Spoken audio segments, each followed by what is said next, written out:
সিডিপ্যাপ বন্ধ হচ্ছে না। সিডিপ্যাপ কিন্তু যেই পয়সায় পাচ্ছে $21, 20 সেন্ট বা 10 সেন্ট সেটাই পাবে।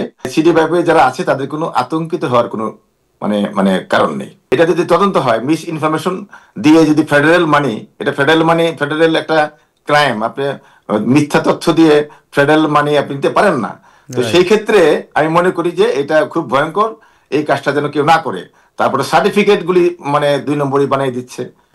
এক ধরনের বড় ধরনের অস্থিরতা এবং আপনার কনফিউশন বিরাজ করছে হোম কেয়ার নিয়ে, বিশেষ করে সিডিপ্যাপ, আপনার PPI and other staff. So এই বিষয়টি আমরা নিজেরা অনেক সময় ক্লিয়ার হচ্ছি না যে এক্স্যাক্টলি ওয়্যার উই আর।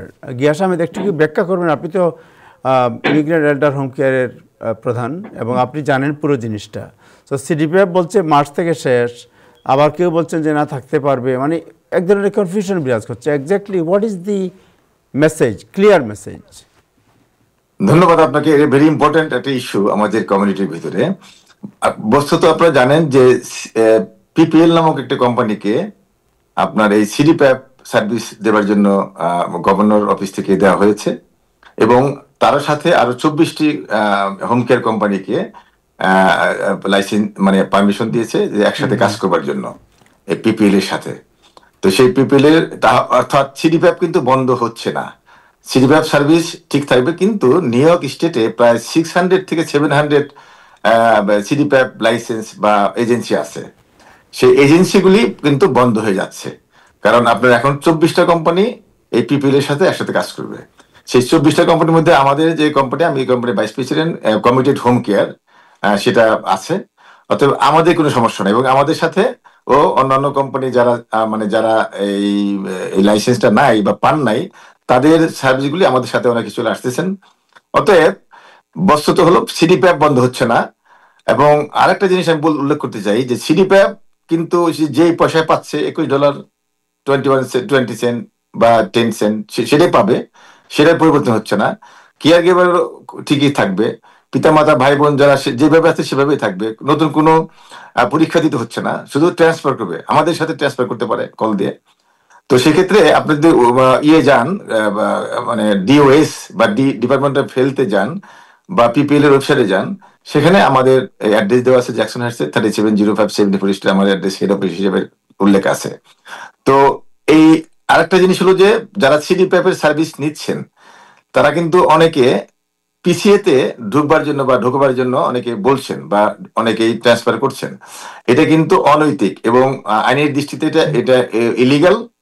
কারণ সিডিপ্যাপে যারা সেবা দিচ্ছেন family members, friends and family member, তারা কিন্তু পিসিএ তে কোয়ালিফাইড না। আবার যারা পিসিএ তে যারা কোয়ালিফাইড মানে নন ফ্যামিলি মেম্বার্স, তারা কিন্তু আবার সিডিপ্যাপে কোয়ালিফাইড না। এটা দুইটা ভিন্ন ধরনের প্রোগ্রাম। অতএব এখন যারা সিডিপ্যাপ থেকে যারা পিসিএ তে যাচ্ছেন, তারা অনেকেই মানে ওই এক্সচেঞ্জ করছেন, পরিবর্তন করছেন, একজনের আরেকজন এভাবে কিন্তু ঢালাও ভাবে ঢুকছে। এটার একটা তদন্ত হবে। এটা তারপর একটা জিনিস দেখেন, আমাদের কানে আসছে যে একটা সার্টিফিকেট লাগে। এই সার্টিফিকেটটাও কিন্তু আপনার তাকে মানে ফিজিক্যালি ক্লাস করতে হবে, ফিজিক্যালি অ্যাটেন্ড হতে হবে, সে পড়াশোনা করতে হবে, ফি দিতে হবে, সেটাও তারা দিচ্ছে না। অর্থাৎ এই সার্টিফিকেটটাও তারা কিনছেন, অর্থাৎ এই এজেন্সিগুলি কিনে দিচ্ছে। তো এটা কিন্তু আর একটা ক্রাইমের মধ্যে তারা পড়ে যাচ্ছে। তো সবকিছু মিলে যা আমি বলবো যে যাদের সিডিপ্যাপ আছে তাদের তো কোনো প্রবলেম নাই, তাদের তো সিডিপ্যাপ বন্ধ হচ্ছে না, কেন সেই ঝামেলায় যাবে? পিসিএ তে গিয়ে একটা মানে 2 নম্বরের মধ্যে যাবে, মিথ্যা একটা তথ্য দিবে। তো এই কারণে আমি বলবো, আপনাদের এই টিভির মাধ্যমেই বলছি যে যারা সিডিপ্যাপ সার্ভিসে আছেন তারা ঠিক থাকতে পারবেন। তারা শুধু এজেন্সিগুলি পরিবর্তন করতে হবে। সেই এজেন্সি 24টা এজেন্সি আছে, সেই 24টা যে কোনো এজেন্সির মধ্যে সে যেতে পারে। আমাদের একটা এজেন্সি আছে, আমাদের মধ্যেও যেতে পারে। মানে এটা আমি আমার পক্ষ থেকে বললাম। তো সেই ক্ষেত্রে মানে সিডিপ্যাপে যারা আছে তাদের কোনো আতঙ্কিত হওয়ার কোনো মানে মানে কারণ নেই। ওকে, ইব্রাহিম, আপনার কোয়েশ্চেন আছে বোধহয়, রাইট? না, আমার একটা কোয়েশ্চেন না, এটা অনেকটাই মন্তব্য ধরনের। গিয়াস ভাই, আপনার ওই যে সিডিপ্যাপ পিপিএল এর নানান সংজ্ঞা টঙ্গা দিলেন। মূল কথা হচ্ছে যে যারা বয়স্ক জন বাবা মামাদের নিয়ে মানে একটা সুবিধা পাচ্ছিলেন, এটা সুবিধাটা অব্যাহত থাকবে, সোজা কথায়। আচ্ছা, আর আপনি যেটা বলছেন ইতিমধ্যে দুদ্দুর মন্দুর 2 নম্বরে যদি না করে থাকেন আবার নতুন করে আর ওর কোনো 2 নম্বরই তোমায় ঢুকেন না, সময় খারাপ এখন, যে যা করছেন করছেন, এটা চুপচাপ করে এই সুবিধাটা নিতে থাকেন। এখন মানে এটা নিয়ে একটা অস্থিরতা বোঝা যাচ্ছে, এবং আমার মনে হয় আপনাদের কিছু ব্যবসায়ীও নানান ভাবে প্রভোগ করে মানুষকে বিভ্রান্ত করতেছেন, এটা মানে একজন আরেকজনের কাছ থেকে লুক নেওয়ার জন্য। না, আমার ব্যাপারটা হচ্ছে এটা নিয়ে কোনো 2 নম্বরই জালিয়াতি যাতে না হয়, লোকজন যাতে টাকা পয়সা ঠিক মতো পায়, এবং ন্যায় ভিত্তিকে যারা ওই বয়স্ক বাবা মা অসুস্থ সাজিয়ে বা নিজে অসুস্থ সাজিয়ে এটা সুবিধা পাচ্ছেন, ওই তাদের পাওয়াটাই নিশ্চয় করা তো ডেমোক্রেটদের কাজ, আপনাদের কাজ, এটার জন্য যাতে অব্যাহত থাকে আর কি। না ঠিক আছে, আচ্ছা, আমি আরেকটা জিনিস বলবো, যারা ইতিমধ্যে সিডিব্যাপ থেকে পিসিএ তে ঢুকেছেন বা এজেন্সিগুলি ভুলভাল বুঝিয়ে তাদেরকে ঢুকিয়েছে, তারা এখন কিন্তু ব্যাক করার সুযোগ আছে, তারা আবার সিডিব্যাপে আসার সুযোগ আছে। সেই ক্ষেত্রে আমি বলবো যে সিডিব্যাপ যাদের আছে তাদেরকে চিন্তিত হওয়ার কোনো কারণ নাই, তারা যেন পিসিএ তে না ঢুকে, কারণ পিসিএ তে ঢুকলে তাকে মিথ্যা তথ্য দিয়ে ঢুকতে হবে, মিথ্যা সার্টিফিকেট নিয়ে অনেকে ঢুকছে, এগুলি করার তো প্রয়োজন নেই। সেই কারণে আমাদের যে 24টা এজেন্সি, ডিপার্টমেন্ট অফ হেলথ 24টা এজেন্সিকে লাইসেন্স দিয়েছে, আবার নতুন করে অনুমোদন দিয়েছে, যে কোনো তাদের এই 24 জনের একজন অথবা ডাইরেক্ট পিপিএল ঢুকতে পারে সে। তো সেক্ষেত্রে আমি বলবো যে যেহেতু আমার জ্যাকসন হাইটস সহ আমাদের জামাইকে বিভিন্ন 10টা এজেন্সি আমাদের অফিস আছে, আমাদের সাথে যোগাযোগ করলেও তারা আমাদের মাধ্যমে পিপিএল ঢুকতে পারবে। সো আপনাদের মাধ্যমে পিপিএল এ ঢুকতে পারবে, অথবা আপনাদের মাধ্যমে তারা সিডিপ্যাপ সুবিধা নিতে পারবে, রাইট? মানে চেঞ্জ না করেই।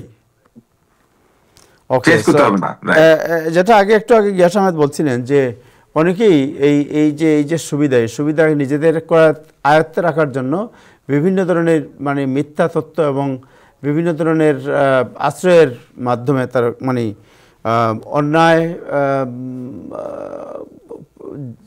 যুক্তি দেখিয়ে তারা বিভিন্নভাবে ব্যবসা নেওয়ার চেষ্টা করছেন, যা যে কোনো সময় ধরা পড়ার সম্ভাবনা আছে, এবং ধরা পড়লে তাদের সবার জরিমানা বা বড় ধরনের শাস্তি হতে পারে। ইজ ইট ট্রু গিয়াস ভাই? ইয়েস, এটা হলো কি জানেন, আমি আবার বলি, সেটা হলো যে যাদের এই 24টার মধ্যে যাদের লাইসেন্সটা নেই বা তাদের নাম নেই, তারা এই সিডিপ্যাপ কাস্টমার গুলিকে তারা পিসিএ তে ট্রান্সফার করছে তাদের স্বার্থে। এখন যারা কাস্টমার তারা তো কিন্তু বুঝছে না, যারা নাকি মেম্বার বা পেশেন্ট তারা কিন্তু এই জিনিসটা বুঝতেছে না। তো এখন যারা নাকি সিডিপ্যাপে আছে তারা পিসিএ তে যেতে পারবে না, দ্যাটস দ্য ল। কারণ সিডিপ্যাপের প্রোগ্রামটা হলো ফ্যামিলি মেম্বার্স এবং without certificate, friends and family member.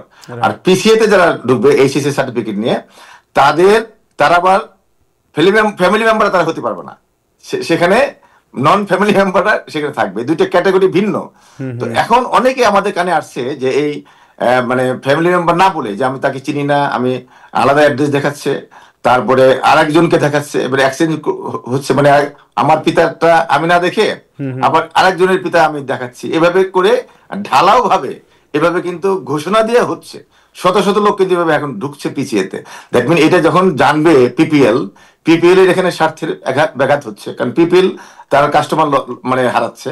অন্যদিকে এটা যদি তদন্ত হয়, মিস ইনফরমেশন দিয়ে যদি ফেডারেল একটা ক্রাইম, আপনি মিথ্যা তথ্য দিয়ে ফেডারেল মানি আপনি নিতে পারেন না। তো সেই ক্ষেত্রে আমি মনে করি যে এটা খুব ভয়ঙ্কর, এই কাজটা যেন কেউ না করে। তারপরে সার্টিফিকেট গুলি মানে 2 নম্বরই বানিয়ে দিচ্ছে, এটাও আমাদের কানে আসছে, এটা নিয়ে অনেকে আলোচনা হচ্ছে। তো এই কাজটা যেন কেউ না করে। আমার বটম লাইন হলো সিডিপ্যাপ বন্ধ হচ্ছে না, সিডিপ্যাপ যারা আছে সে তার সার্ভিসটা সেম রাখতে পারবে, কোনো রকম পরিবর্তন দরকার নাই, শুধু এজেন্সি চেঞ্জ করবে। অলরাইট, ওকে। সো এই সার্টিফিকেট যেটা বললেন যে সার্টিফিকেট লাগবে যাদের, যে পিপিএল এ যারা যদি যায়, রাইট? না, পিপিএল এ সার্টিফিকেট লাগবে না, পিসিএ মানে সার্টিফিকেট লাগবে, রাইট? পিপিএল এ কোনো সার্টিফিকেট লাগবে না। পিসিএ সার্টিফিকেটটা কিভাবে পাওয়া যায়, কোথায় পাওয়া যায়? পিসিএ তে নিয়মটা হলো যে তাকে একটা কোর্স করতে হবে, মানে যেগুলি সরকারি মানে লাইসেন্স কর্তৃক যে স্কুলগুলি আছে, নার্সিং স্কুল, সেখানে তাকে ক্লাস করতে হবে, ক্লাস করে তাকে পাস করতে হবে, এটার এক্সাম দিতে হয়। তো এখন আমাদের কানে আসছে, অনেকে এটা নিয়ে আলোচনা হচ্ছে যে সে ক্লাস করছে না, উইদাউট মানি এটা তারা কিনছে, মানে বাইরে থেকে স্কুলগুলিতে মানে তারা বিক্রি করছে, এবং এইটা 2-1টা কোম্পানি ইতিমধ্যেই সাসপেন্ডেড হয়েছে, ইতিমধ্যে মানে ধরা পড়েছে। তো এটা কিন্তু একটা বিশাল 1-2 মাস পরে, 6 মাস পরে একটা ম্যাসিভ একটা ক্র্যাকডাউন হবে। তো সেই কারণে আমি বলছি যে আমাদের কমিউনিটি আমরা সতর্ক করা আমাদের দায়িত্ব, যে মানুষ কিন্তু আমাদের কমিউনিটির একটা সুনাম আছে, আমাদের কমিউনিটির একটা মানে আমরা অনেক অর্জন আছে। আমাদের কমিউনিটি মানে এই মিনি স্ট্রিমে মানুষ জানে যে বাংলাদেশি কমিউনিটি খুব হার্ডওয়ার্কিং অনেস্ট পিপল এবং তারা খুব মানে ইউনাইটেড। সেই কারণে দেখেন আমাদের কাছে মেয়র আসে, গভর্নর আসে, বিভিন্ন কংগ্রেসম্যান আমাদের কাছে আসে ভোটের জন্য। তো এই ক্ষেত্রে আমরা চাই না এই বিভিন্ন, যেমন আগে একবার আমাদের রিয়েল এস্টেট মর্গেজ নিয়ে অনেকেই আমাদের কমিউনিটির অনেকেই মানে আজকে জেলে আছে, বাংলাদেশে চলে গেছেন। তো আমরা চাই না যে এই ধরনের ক্রাইম মধ্যে কেউ জড়াক, এবং এই সতর্ক করবার দায়িত্ব আমাদের। Thank you so much, thank you Gias Ahmed আপনাকে।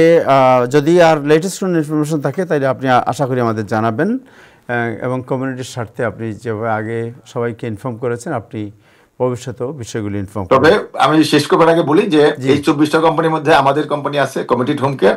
যদি কেউ মনে করেন যে আমাদের সাথে আসতে চান, আমাদের সাথে যোগাযোগ করতে পারেন। Alright, okay, so what is the number আপনাদের সাথে যোগাযোগ করার জন্য?